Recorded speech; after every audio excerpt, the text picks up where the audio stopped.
É isso aí, galera. Nós estamos em mais uma edição aqui do Pod Riders. Esse momento que a gente conversa com os amigos, pessoas que têm uma expressão dentro da nossa caminhada, da nossa vida, né, de alianças que Deus faz. E hoje é um dia muito especial, que eu estou com um amigo, um guerreiro que eu conheço já há mais de 10 anos, né, que tem nos abençoado e edificado por tudo que tem sido a caminhada e a vida deles. Marcos Brunet, seja muito bem-vindo. Uma alegria e um presente te receber esses dias aqui, cara. Prazer todo meu. Pô. Daqui Carioca da gema, mas argentino. Eu moro na Argentina há muito tempo, mas não esqueço o carioquês. Não tem como, né? Esqueço. Demais. Mais de 10 anos, né? Estamos ficando velho, cara. Quando eu vi o tamanho do Samuel, cara, ele tem o teu biotipo, né? Ele vai ser fazer grandão. 14 anos. Cara, demais. E aquele filme, por favor, traga aqui o nosso assessor Filhotinho. Obrigado, Filhotinho. É pra ele o café. Obrigado, hein? Obrigado, Isso Jonas. aqui é ao vivo e... É o Filhotinho de Amitai. Feito mesmo. Obrigado, hein? Ao vivo. Ele tá estreando a caneca que não é fake, só tem um adesivo. Né? Riders.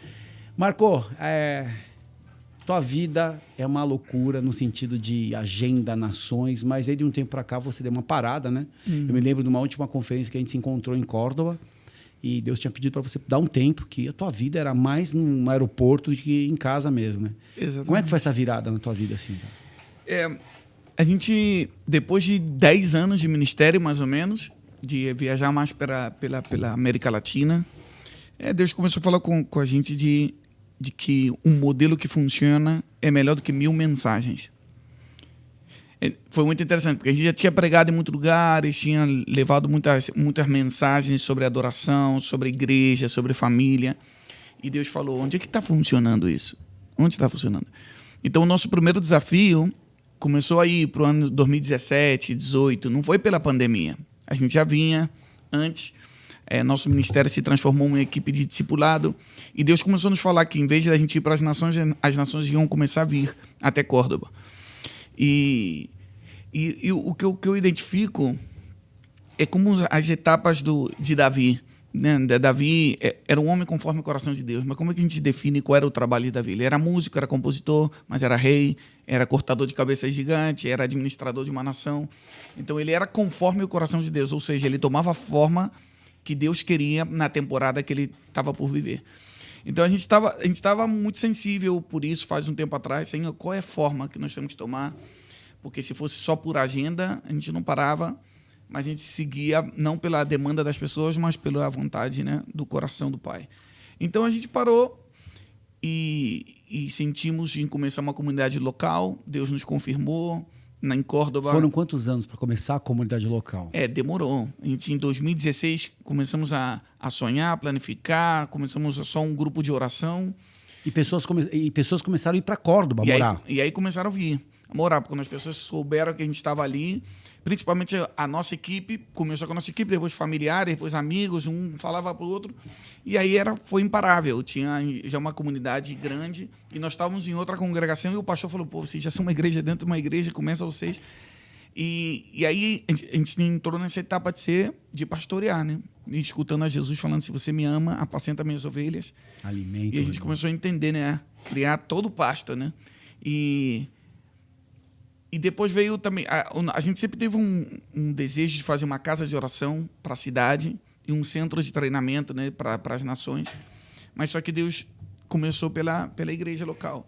E eu acredito que isso foi um ato de preservação do Senhor, porque qualquer ministério que não está envolvido com a igreja local 100% tem data de validade, porque não existe algo que possa sobreviver fora do corpo de Cristo, né?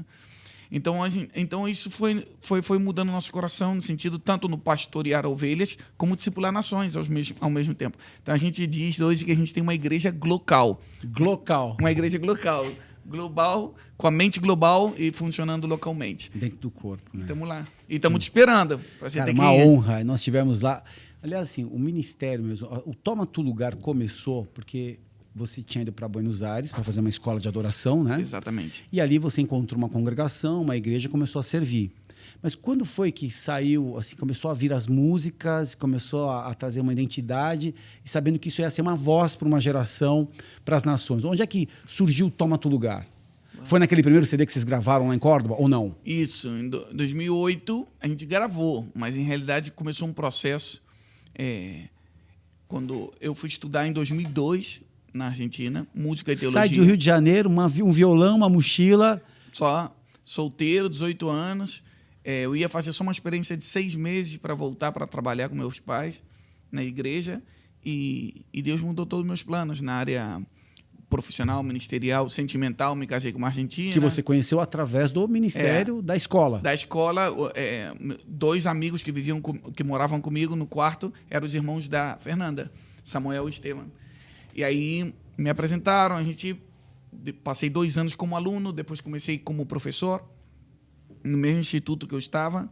E aí começou uma carga, Deus colocou um peso muito forte no meu coração para adoração, mas para o ensino da palavra também, desde meus 20 anos. E aí a gente começou a trabalhar na Igreja Rei dos Reis, do pastor Cláudio Freyson. Trabalhei a tempo completo lá, quase 3 anos. Depois a gente foi para o interior da Argentina, que era na igreja da Fernanda, dos pais da Fernanda, que os pais passaram por momentos difíceis, se separaram. E eu vi muitas coisas de restauração dentro. E aí foi quando Deus estava plantando já semente de restauração. Você já pegava o violão e fazia um secreto ou não? E nesse momento de quebrantamento foi quando nasceram a maioria das músicas da Toma do Lugar. Que eu estava sozinho no quarto, quebrantado. E a gente tem que valorizar os momentos de quebrantamento, né? É a grande escola. Porque é o momento onde o coração está sensível à voz de Deus. E eu não troco isso por nada. Nós somos transformados de glória em glória. E essa preposição em é um tempo de quebrantamento, um tempo de morte, de renúncia, para entrar em outro nível de glória. É verdade. Então, exatamente agora que eu estou falando contigo, eu sinto que eu estou num tempo de quebrantamento de novo. Passou por uma perda? Por uma perda, não só da minha mãe, mas tem sido uma semana difícil. Semana passada eu fiz o enterro da mãe do Lucas Consley. Sim. Aí eu saí do enterro e fui direto para o aeroporto para vir para o Brasil, que tinha a notícia que minha mãe estava com um infarto e um ACV. E agora ela já está com o Senhor, já está na glória. Mas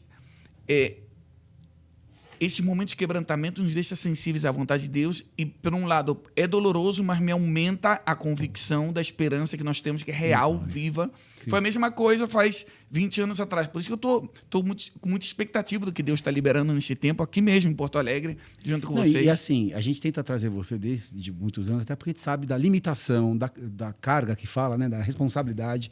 E outra, você tem uma série de demandas, de coordenar as equipes, de treinar a galera, de dar o alimento primeiro para tua casa, né? De ser esse... Né? Não adianta você ser uma bênção nas nações e tá lá a Fernanda, o Samuel... Que é a minha prioridade, a Sofia e tudo mais. E aí a gente sabe que não pôde, né, vir depois de tanto tempo. E aí, nessa situação toda, você volta para Porto Alegre e a Conferência Brasil-Argentina começa num café no Pertucci, lá em Buenos Aires, conversando com o Lucas Consley, que faz parte do ministério, que caminha junto já há tanto tempo com o Marcos também. E ele falou de Até Que Ele Venha, né? Era um encontro de adoração em Rosário. E eu fui. Só que eu falei, então vamos fazer no Brasil, porque como você é já um brasileiro que é argentino de coração, e eu ficava muito invocado, porque por que tem essa rivalidade, né? É verdade. E eu falei, cara, eu sou inconformado com essa divisão, porque Deus tem um plano tão maravilhoso aqui, né? Então vamos unir em Porto Alegre e fazer um encontro Brasil-Argentina para uma voz sair para a Latinoamérica também. E aí veio a primeira conferência Até Que Ele Venha. Foi aí que o Marcos veio. Eu não me esqueço que você começou a ministrar uma música. E assim, a igreja não te conhecia. Só que como era tão conectado no espírito, fluiu. E de lá para cá, muito do que Deus derrama lá em Córdoba, através do que Ele te concede nesses momentos de dificuldade, de quebrantamento, alimenta tanto a gente. Amém. Né? Então isso é muito louco, porque... Deus nos conectou. Conectou. Né? Como o Julio Melgar, que está no Senhor também, as irmãs Galmes lá do Chile, o Isaías que está lá no México, Jorge. Então, assim, são amigos do reino, né? É verdade. E nasce o mistério daquilo que, mas como é que o Marcos, teu pai estava falando agora comigo ali no café, cara, é o básico, não tem segredo. É a palavra, é obedecer, é viver com Deus, né? E a gente sabe que esses momentos de quebrantamento que você recebeu demais, lá na frente você fala, poxa, valeu a pena. É verdade. Não, nunca imaginei que aqueles momentos de quebrantamento iam se transformar em canções e canções que iam se transformar em cura. Em alimento para o corpo de Cristo, exatamente. O meu quebrantamento foi restauração de outros. Então, se eu pudesse voltar... Você não tem processo de composição. Começa muito do secreto. No meu caso, sempre me perguntam isso, eu nunca me sentei para compor. Agora eu vou, não. Agora eu vou juntar essa... Realmente, quando eu sento para compor, é porque já nasceu algo espontâneo, algo ao vivo. Então, eu junto essa ideia, peraí. Isso era uma música que eu nem tinha percebido. Então, eu sento, escrevo, mas depois que já nasceu. Mas, normalmente, as minhas composições são fruto de espontâneos, de tempo com Deus, ou às vezes ao vivo, ou às vezes sozinho, que eu nem estou pensando em compor música. Eu vi um vídeo teu desse tempo todo, Toma Teu Lugar, que você foi num apartamento lá no centro de Buenos Aires. Exatamente. Com a Fernanda e falou, aqui nasceu tal e tal coisa. Você já tem esses lugares, né? Onde as portas do céu se abriram, né? Exatamente, isso não marcou muito. Por exemplo, a gente entrou no nosso primeiro apartamento em Buenos Aires, quando a gente se casou, Fernanda e eu, em 2006, e eu peguei o violão com todas as caixas, ainda a gente nem fez a mudança, vamos adorar. E começamos a dizer, vem, toma o teu lugar, Senhor Jesus. Em realidade, nasceu a música e nasceu o ministério ali. Ali? Porque a gente estava olhando para toda a cidade de Buenos Aires, porque era um andar, 22º andar, a gente via... Microcentro, né? No microcentro de Buenos Aires, eu falei, Deus, se eu sinto a tua presença aqui, por que não vem, toma teu lugar em todas as casas, todas as famílias que estão aqui? A gente começou a interceder, orar, e começamos a te preparamos um lugar para que venhas a reinar. Te preparamos um lugar para que possa... Eu estava pensando na minha casa e depois o Espírito Santo me levou a interceder pelas nações. Então, né? E aí nasceu, o que funciona na casa vai funcionar na nação. Demais isso, né, cara? Como é que você tem visto a igreja, cara, depois de tudo o que está acontecendo, a pandemia? Você teve que isso também... Porque você estava sempre voando, correndo, fazendo, né? Você fez um movimento, né? Um dos que encabeçaram esse movimento, né? Argentina Adora Jesus. Exatamente. Que foi demais. Isso foi um momento maravilhoso. É verdade. E foi uma expressão que tocou a história, né? Eu vejo assim que passou por um antes e depois de tudo que foi sendo construído até ser da Argentina Adora Jesus. Como é que foi isso, cara? Assim, já tinha essa pegada, já estava ali buscando, mas, cara, deixa eu fazer agora pela Argentina. Foi isso que nasceu? Como foi? Em realidade, desde que eu moro na Argentina, Deus me colocou um peso pela nação, né? Eu acredito que quem tem autoridade no território, né, quem tem o documento, é quem tem o amor pelo lugar, amor. Né? Deus perguntou para Abraão sobre Sodoma e Gomorra, quem morava lá era Ló, mas quem tinha autoridade era Abraão. Então, eu sempre tive um amor, não é pela Argentina em si como país político, é pelo território assignado. Eu falei, se eu estou aqui, eu quero que o reino de Deus esteja aqui. Deus te colocou aqui. Exatamente. Deus me plantou aqui, eu quero produzir frutos aqui. E aí Deus colocou no nosso coração começar a nos manifestar publicamente. O que a gente faz dentro das 4 paredes, porque a gente não faz nas ruas, em lugares específicos, em dias que Deus mandava.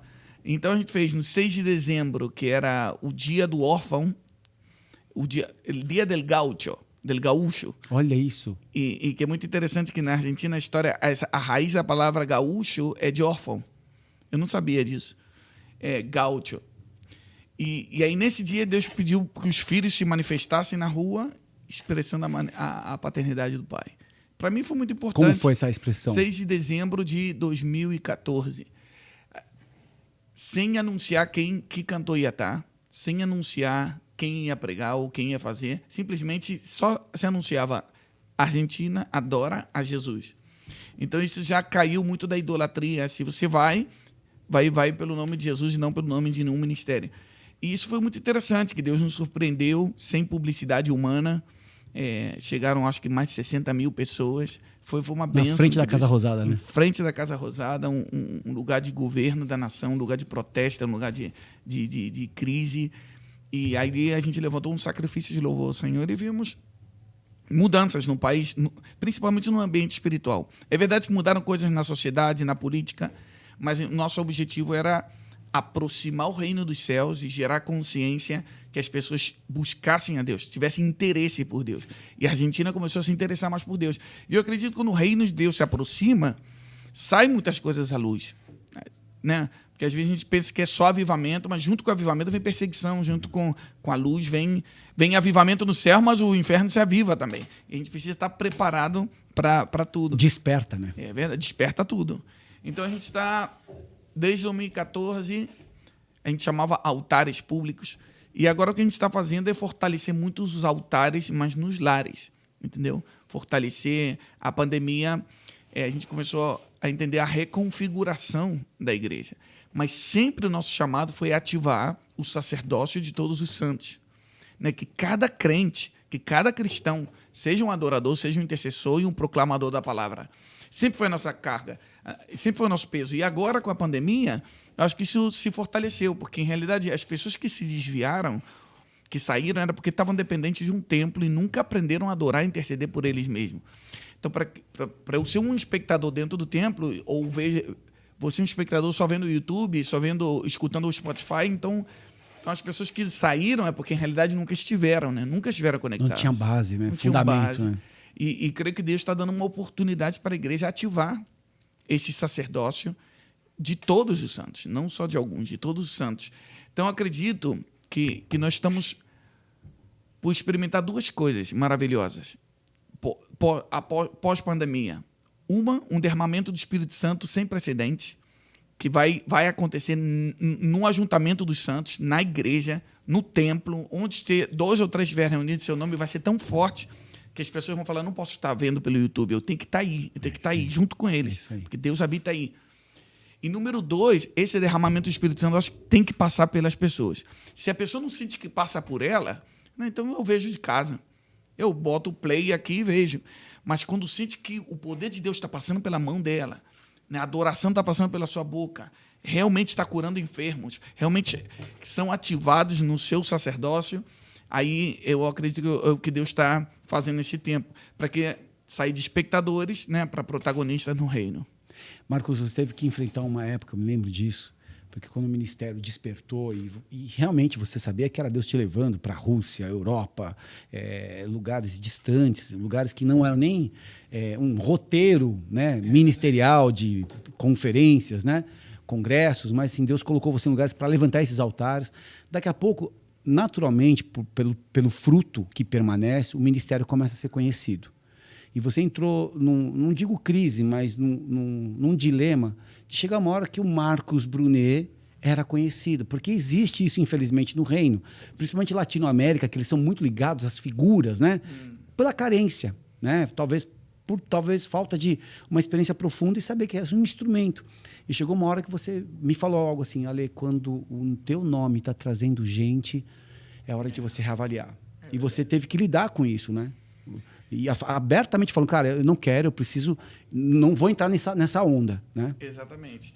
Eu aprendi algo. A gente fez depois um evento em Miami que se chamou América Adora Jesus. Sim. Mas não para os Estados Unidos. A gente quis representar todos os países do continente americano. Tinha 32 países representados. E naquele foi diferente. A gente alugou o parque principal de Miami, Bayfront Park, e a gente organizou tudo, conseguimos o patrocínio, o dinheiro, a gente levantou ofertas, foi tudo de graça, e foi mais ou menos uns $400 mil. Eu menciono isso só para ter saindo noção. de Córdoba. Organizando de Córdoba. De Córdoba, e assim... escritório pequenininho. Não, com 10 guerreiros, assim, de braços direitos, Exatamente. mas com uma visão. Quando Deus manda, né, Deus paga, Deus supre. Mas o que eu quero dizer é, contando com toda essa infraestrutura, aí quando chegou no momento de preparar a programação, Deus falou para a gente claramente, vocês vão organizar tudo, mas vocês não vão subir. Vocês não vão estar. E essa foi uma prova muito grande no nosso coração. E a gente convidou, do Brasil estava a Ana Paula Valadão, não lembro quem estava mais do Brasil, mas foi Jason Napton, né, dos Estados Unidos, foi Leland, a Bethel, né? Eram muitos ministérios juntos, da América Latina, tinham vários. Todos, assim. Todos representativos. E a gente não subiu, a gente só organizava. Literalmente, pastor, a gente ficava lá atrás, dos que permitiam, a gente lavava os pés do ministro e ele subia para ministrar, literalmente. Foi um tempo muito, muito precioso que Deus me permitiu. E naquele evento, tinha um profeta brasileiro que morava em Miami, que ele se aproximou de mim, que ele não me conhecia nesse momento, e falou, Deus manda te dizer que quando você se sinta tentado de aparecer, ele vai te esconder. Mas, quando você se sinta tentado de se esconder, ele vai te fazer aparecer. Está sendo sempre na força dele. Então, o segredo não é se esconder. O segredo é obedecer o que Deus está mandando, entendeu? Porque senão a gente faz uma moda aqui, não, agora eu não tenho que aparecer. Não, Deus sabe o que a gente pode suportar. Então, às vezes, conhecer meu nome é uma forma também de conhecer o nome de Jesus. Sim. Às vezes, Por causa de quem me vê o Pai. Exato. E outra, uma canção que o cara foi ministrado. Eu dei um CDT para um amigão meu, um irmão que eu tenho, e dei num evento que ele veio aqui. E no final do ano eu tive em São Paulo, ele foi na carona, e o CD do Toma Outro Lugar estava rodando, ele de boné. Eu falei, ei, tá curtindo? Ele falou, cara, obrigado, cara. Porque aqui eu tô tentando reagir. Eu tô tentando buscar algo do céu, né? Então, quebrantado, falou, cara, isso está sendo para mim cura. Por quê? Não era o homem fulano de tal, mas era o que Deus faz através da palavra que está ali versada. O cara fala, cara, o que ele está falando é uma verdade, não só um vetor. Você está falando, cara, eu vivi isso, eu estou aqui, então vem comigo só, né? E é tão maravilhoso, provocando o céu que ele me usou. Cara, eu estou aqui chorando, e o cara, casca grossa, falou, cara, eu estou aqui provocando o céu ali. Amém. Falei, glória a Deus, que bom que foi, né? E exato, não é só criar um monstro, dar o teu nome. Não, às vezes Deus quer te fazer conhecido. Deus sabe o que faz. Lógico, porque como instrumento você vai levar pessoas para ele, acabou. Ele sabe quem... Ele não dá nada que nós possamos suportar. Nem de bem, nem de mal. Então Deus sabe o que faz com cada um. Mas só que cada um tem que saber como administrar, né? Nós temos que ser bons administradores. A capacidade de receber o que lhe dá, né? Exatamente. Saber o momento, por isso eu dizia dessa dinâmica, o momento de aparecer, o momento de se esconder, mas por obediência e não pela demanda das pessoas, nem pela crítica. Então, está nesse desafio. Mas uma coisa que eu aprendi também, eu escrevi um livro, meu primeiro livro que eu escrevi é Deus não tem favoritos, tem seus íntimos. É verdade. Então, não é que Deus favorece alguns mais que outros, é que alguns preferem o favor de Deus e passam mais tempo com Deus que outros, e Deus designa trabalhos diferentes, né? Alguns têm mais disposição, outros menos disposição, mas todos são membros no mesmo corpo. Marco, uma coisa interessante, depois a gente caminha junto e tudo mais, você sempre teve, eu falo de uma forma muito respeitosa, uma ferramenta secreta, que é a Fernanda. Ah, claro. Né? Porque, assim, uma coisa é conhecer o Marco, a galera do Louvor, o Luca, todo o time, mas as esposas. Isso é verdade. E eu pude ver isso quando eu estive lá em Córdoba com vocês, lá naquele momento de intercessão pelas nações, como a mulherada, essas guerreiras são usadas. Isso é verdade. E aí Deus levantou a Fernanda agora para ensinar também. Na última conferência, assim, a autoridade de ministrar. E a gente sabe, poxa, a gente sempre conheceu o Marco, mas não sabia que tinha uma arma secreta do lado dele, né, cara? Fernanda literalmente significa guerreira audaz. E às vezes eu digo assim, em brincadeira também, que o Espírito Santo veio sobre Jesus em forma de pomba, né? Para mim, o Espírito Santo veio em forma de Fernanda. Que é a lixa. Ela é que me convence de pecado, justiça e juízo. e que Deus usa muito para colocar o pé no chão, né? Sim. E sempre ela é a boca de Deus para mim. Sempre é a boca de Deus. É um dos segredos, né? Então, por exemplo, a gente está num tempo agora onde Deus está me pedindo fazer um sabático ano que vem, não físico, mas virtual. Eu vou sair das minhas redes sociais por um ano, mas Deus me falou para impulsar ela, para levantar ela. A voz dela vai ser muito importante nesse tempo. Então, eu sinto também que cada um tem que ter o seu lugar, a sua posição, mas a importância da mulher não é alguém que está atrás, é que Deus fez para estar ao lado. Né? Isso aí. Tirou da costela. Literalmente. E para onde segue agora? Teu plano esse ano, pós-pandemia, ou ainda nesse processo, que a Argentina ainda veio um grande desafio ainda, né, cara? A gente está começando o centro de treinamento Toma Teu Lugar, que começou agora em agosto, mas ano que vem vamos abrir para as nações. Então, se Deus quiser, a gente quer começar a receber pessoas das nações para treinar em adoração, intercessão, proclamação da palavra e missionários também. A gente está com uma conexão com o Meio Oriente, o Oriente Médio, de levar pessoas latinos para lugares não alcançados, mas cheio do fogo, homens bombas do Espírito.